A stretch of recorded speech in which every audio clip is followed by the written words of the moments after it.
আপনার বিরুদ্ধে, একদম আপনার বিরুদ্ধে, যারা জীবিত আছেন তাদের মধ্যে আপনার বিরুদ্ধে অভিযোগ হচ্ছে জিয়াউর রহমানকে ক্ষমতায় বসানোর ক্ষেত্রে খালেদ মোশাররফকে সেইখানে হটানোর ক্ষেত্রে আপনার অনেক বড় ভূমিকা ছিল, এবং এবং পরবর্তীকালে আপনি সেটি নিয়ে অনেক অনুতপ্ত হয়েছেন কেন জিয়াউর রহমানকে, কিন্তু সেই ঘটনাটি ঘটানোর ক্ষেত্রে আপনার এবং জাসদের অনেক বড় ভূমিকা ছিল। আমরা একটা বিরতি নিয়ে ফিরছি আপনার কাছে।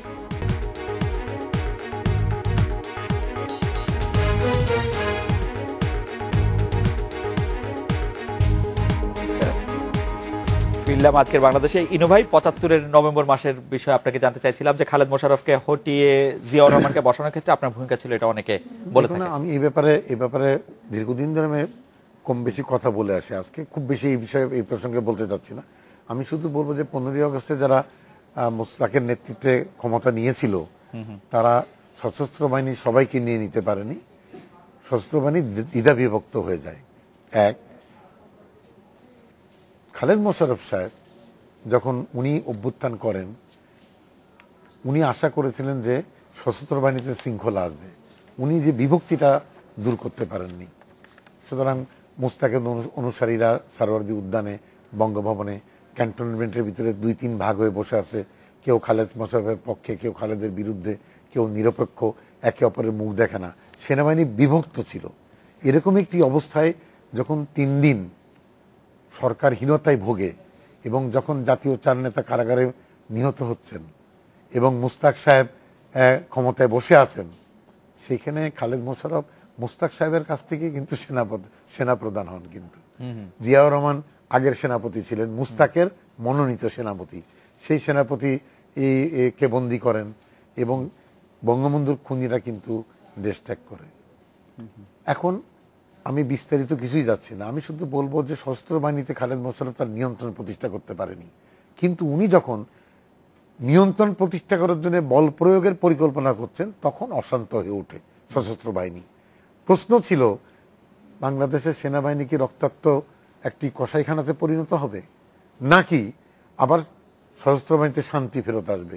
এরকম একটি পরিস্থিতিতে সাধারণ সৈনিকরা, যাদের বেশিরভাগ মুক্তিযোদ্ধা ছিল, সেই মুক্তিযোদ্ধা সৈনিকরা তারা কর্নেল তাহেরের দ্বারস্থ হয় এবং সেখানে জাসদ এরকম একটি পরিস্থিতিতে বলে, আমরা রক্তপাত চাই না, তোমরা ঐক্যবদ্ধভাবে যদি কয়েকজন উচ্চাভিলাষী অফিসারদের ক্ষমতা দখলের চক্রান্ত বানচাল করতে চাও তাহলে ঐক্যবদ্ধভাবে করবা, কিন্তু রক্তপাত চাই না।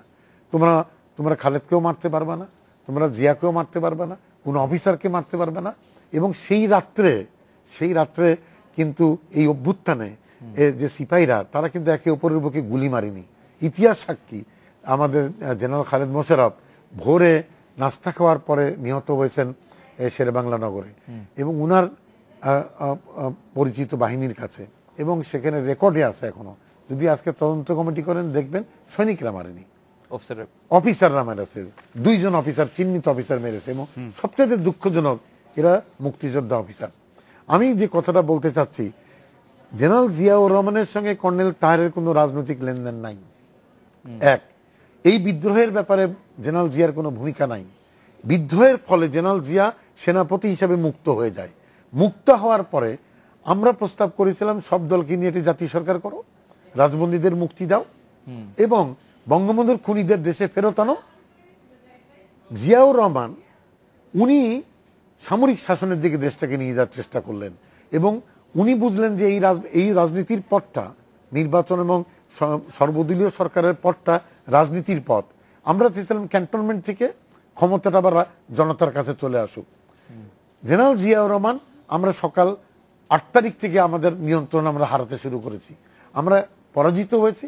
জেনারেল জিয়া সামরিক শাসনে শক্তিশালী হয়েছে, সুতরাং জেনারেল জিয়াকে তাহেরও ক্ষমতায় বসায়নি, আমরাও ক্ষমতায় বসাই। এই বিষয়টি পরিষ্কার ইনু ভাই। আমি আরেকটু পিছন থেকে আসি, এক লাইনে বলে দিই, যে জন্য জিয়া জানে যে আমাদের একটা শক্তি আছে, সুতরাং প্রথম আঘাতটা সে তাহেরের উপরে করেছে, আমার উপরে করেছে এবং তাহেরকে ফাঁসিতে ঝুলিয়েছে। তাতেও থেমে থাকেনি জিয়া, উনি ক্যান্টনমেন্টকে কসাইখানা বানিয়েছিল 77 সালে এবং 5,000-এর মতন সৈনিককে কুচুকাটা করেছেন এই জেনারেল জিয়া। ইনুভাই, জাসদের যে শক্তিটা ছিল আমরা দেখেছি 72-এর 31 অক্টোবর প্রতিষ্ঠিত হওয়ার পর জাসদ যে পরিমাণ জনপ্রিয় হয়ে উঠেছিল এবং যা ছিল 75-এর 15 আগস্টে আপনি আজকে যা বললেন যে আপনি আসলে বঙ্গবন্ধুকে সপরিবারে হত্যাকাণ্ডকে কখনোই মেনে নিতে পারেনি, সেই সময় যদি জাসদ সত্যি সত্যি এইটির প্রতিবাদ করতো তাহলে কি মোশতাক সরকার এত আরামে 83 দিন ক্ষমতায় থাকতে পারতো? আমরা এরকম বড় প্রতিবাদের কথা জাসদ থেকে কিন্তু শুনি নাই কখনো। আপনি মুস্তাক হচ্ছে যে সামরিক অভ্যুত্থান করে, সে ক্যান্টনমেন্টের নিয়ন্ত্রণ প্রতিষ্ঠা করতে পারেনি। বাইরে জাসদের সঙ্গে সংঘর্ষ হচ্ছে, কিন্তু জাসদের গণবাহিনীর সঙ্গে সংঘর্ষ হচ্ছে। গণবাহিনীর সাথে কি মুশতাক বাহিনীর সংঘর্ষে 100 জন মারা গিয়েছে, আমাদের 100-এর অধিক।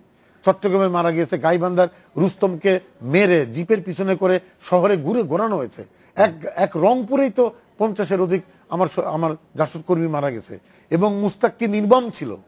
এবং আমরা যেহেতু গ্রামে গঞ্জে তো মুস্তাক নামতে পারছিল না, এবং যখন আওয়ামী লীগের যার জাতীয় নেতা যখন মুস্তাককে প্রত্যাখ্যান করে কারাগারে চলে গেল, এবং আওয়ামী লীগের বেশিরভাগ এমপিরা যারা মুস্তাকের সঙ্গে হাত মিলালেন না, রাজ্জাক ভাইয়ের মতন লোক, তোফাল ভাইয়ের মতন শীর্ষ নেতারা যখন কারাগারে চলে গেল, এবং এটা পরিষ্কার হয়ে গেল যে রাজ্জাক ভাই, তোফাল ভাই চার জাতীয় নেতা মুস্তাকের সঙ্গে নাই, এবং আওয়ামী লীগের তৎকালীন পার্লামেন্টে উনারা মেজরিটি। সুতরাং কয়েকজন হাতে গোনা বিশ্বাসঘাতক মুস্তাকের ক্যাবিনেটে গিয়েছে, আর কেউ আওয়ামী লীগে যায়নি। এরকম একটি পরিস্থিতিতে মুস্তাক কিন্তু রাজনীতিগতভাবে বিচ্ছিন্ন হলো। সুতরাং তার 83 দিন ছিল একটা দুঃশাসনের দিন, তার 83 দিন ছিল সামরিক জবরদস্তির দিন। কিন্তু জাসদ সেইভাবে বিদ্রোহ বিপ্লব তো আমার বিদ্রোহ করার আমরা আপনি যদি বঙ্গবন্ধুর শেষ আমলটা দেখেন, আমরা কিন্তু একটা গোপনে কাজ করে বিদ্রোহ করা কঠিন কাজ, কিন্তু আমরা কোন রকমের নিঃশ্বাস নিচ্ছিলাম, আমরা কোন রকমের টিকে ছিলাম। কিন্তু আমরা সেই সময়ে, আমি খুব বিনয়ের সঙ্গে বলবো, তৎকালীন বহুত পার্টি ছিল, কই মুস্তাকের বিরুদ্ধে তো লিফলেট বিলি করতে পারেনি। কিন্তু আমি বলি মেনন ভাইয়ের একটা পার্টি ছিল, ইউপিপি, ইউনাইটেড পিপলস পার্টি, যেখানে মেনন ভাই নেতা ছিলেন, কাজী জাফর সাহেব ছিলেন, আর জাগমই বলে একটা দল ছিল সিরাজুল হোসেন খান সাহেবের নেতৃত্বে। জাসদ, জাগমই, ইউপিপি 3 দলের একটা ঐক্য করেছিলাম। 3 দলের ঐক্যবদ্ধ একটা লিফলেট মুস্তাক গভর্নমেন্টকে নাকচ করে আমরা বিলি করেছিলাম, এবং সেটা সাহসের সঙ্গে করেছিলাম। সেই লিফলেট আমার কাছে এখনো আছে, রেকর্ড হিসাবে আছে।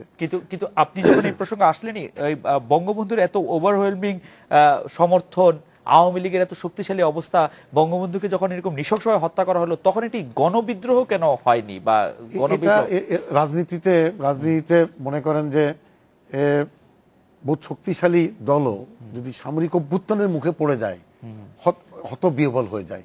কিন্তু কল্পনাই করতে পারেনি যে বঙ্গবন্ধুর গা কেউ স্পর্শ করবে। সুতরাং এই যে আমরা যে হতবিহ্বল না হয়ে 16ই অগাস্টে আমরা পার্টির সিদ্ধান্ত নিয়ে বলেছি যে মুস্তাককে মানি না, এইটা বলার সাহস সবার হয়নি কিন্তু। আর মনে রাখতে হবে যে তখন শেখ হাসিনা কিন্তু আওয়ামী লীগের হাল ধরেনি। শেখ হাসিনা তো বিদেশে ছিলেন, শেখ হাসিনা হাল ধরেনি। আর 4 জাতীয় নেতা কারাগারে, রাজ্জাক ভাই কারাগারে, তোফাল ভাই কারাগারে, আওয়ামী লীগ অনেকটা দিশাহীন, আওয়ামী লীগের নেতৃত্ব শূন্যতা হয়ে গিয়েছিল। আমি আরেকটা জিনিস এখানে বলি, বহুত জনা এই যে বলে যে আওয়ামী লীগ বঙ্গবন্ধুর হত্যা, জাসদ, এগুলো মিলায় প্রচারণা চালায়। আমি খালি বিনয়ের সঙ্গে বলবো যে বঙ্গবন্ধুর হত্যাকাণ্ডের বিচার হয়েছে, দীর্ঘদিন ধরে হয়েছে, অনেক বছর ধরে হয়েছে, তদন্ত হয়েছে, চার্জশিট হয়েছে, হাজার হাজার পাতার তদন্ত রিপোর্ট তৈরি করা হয়েছে। কোনো একটা জায়গায় জাসদ, কর্নেল তাহের এবং জাসদের নেতৃত্বের সঙ্গে খুনিদের কোনো সম্পর্কের একটা শব্দ কোনো জায়গায় লেখা নাই। না, এই বিতর্কটি তো নতুন করে হলো যে সাবেক একজন জাসদ নেতা মহিউদ্দিন আহমেদ তার জাসদের উত্থান পতন বইতে যখন লিখলেন যে কর্নেল তাহের বলেছেন বঙ্গবন্ধুর মৃত্যুর পরে বা হত্যাকাণ্ডের পরে একটি কথা, তখন এই কথাটি আসলো। এর জন্য তো জাসদের এই প্রসঙ্গে আমি বইটি পড়িনি, সত্যি কথা। বুলবুল আমাদের ছাত্র সংগঠনের সদস্য ছিল যতটুকু মনে পড়ে, এবং সম্ভবত কোনো হল কমিটির সদস্য ছিল। এবং 74-এ যখন আওয়ামী লীগের সঙ্গে খুব সংঘাতপূর্ণ অবস্থা, তখনও সে আস্তে আস্তে দলের থেকে দূরত্ব বজায় রাখে। যখন 79-তে যখন দল আবার জিয়ার আমলে রিভাইভ হয়, পুনর্জাগরণ হয়, তখন গণকণ্ঠে সাংবাদিকের সাথে কাজ করা শুরু করে। তো আমি শুনেছি, আমি বইটা পড়বো, শুনেছি যে এখানে জাসদের রাজনীতি আদর্শ নিয়ে খুব কিছু লেখা নাই। এখানে ব্যক্তির সঙ্গে ব্যক্তির পছন্দ অপছন্দের কথা লেখা আছে, ব্যক্তি নিয়ে লেখা আছে, এবং বেশিরভাগ হচ্ছে গাল গল্প পাসিং কমেন্ট অ্যান্ড গসিপস। তো এইখানে এবং ইতিহাস চর্চার নামে এখানে গাল গল্প চর্চা করা হয়েছে, আমি শুনেছি। আমি এই বিষয়ে মন্তব্য করতে চাচ্ছি না। আরেকটা কথা বলে শেষ করে দিই, জাসদে আমি জন্মের থেকে আছি, আজ অবধি আছি। জাসদ নিয়ে যারা মন্তব্য করেছেন, তালুকদার মনিরুজ্জামান অধ্যাপক জাসদ নিয়ে মন্তব্য করেছেন, অধ্যাপক নজরুল ইসলাম লিখেছেন, অধ্যাপক রোকনুজ্জামান রোকন লিখেছেন, যারা জাসদ নিয়ে মন্তব্য করেছেন, ক্রাচের কর্নেল লিখেছে যে শাহাদুজ্জামান, আমার মতন ক্ষুদ্র কর্মীর সঙ্গে একবার জিজ্ঞেস করেছে যে ইনু সাহেব আপনি কি জানেন নাকি এই ঘটনাটা? কিন্তু মহিউদ্দিন আমার সঙ্গে, যদিও মহিউদ্দিনের সঙ্গে আমার যোগাযোগ আছে, কিন্তু মহিউদ্দিন কিন্তু এরকম একটা বই লিখছে, আমার সঙ্গে একবারও জিজ্ঞেস করে। ইনু ভাই, আমি আপনাকে একটি চট করে একটি প্রশ্ন করতে চাই, আমার একটু বিরতিতে যেতে হবে। সেটি হচ্ছে, আপনি বাকশালে কেন যোগ দেন নাই? জাসদ দলগতভাবে সিদ্ধান্ত নিয়েছিল যে বাকশালে অংশগ্রহণ করব না, সেটা একটা দলীয় সিদ্ধান্ত ছিল এবং জাসদের তৎকালীন কোনো নেতা সেই সিদ্ধান্ত অমান্য করে বাকশাল দলে যোগ দেয়। আপনার কাছে আমরা এই প্রসঙ্গে আরো শুনবো, তবে আমি প্রশ্নটিকে একটু ইলাবোরেট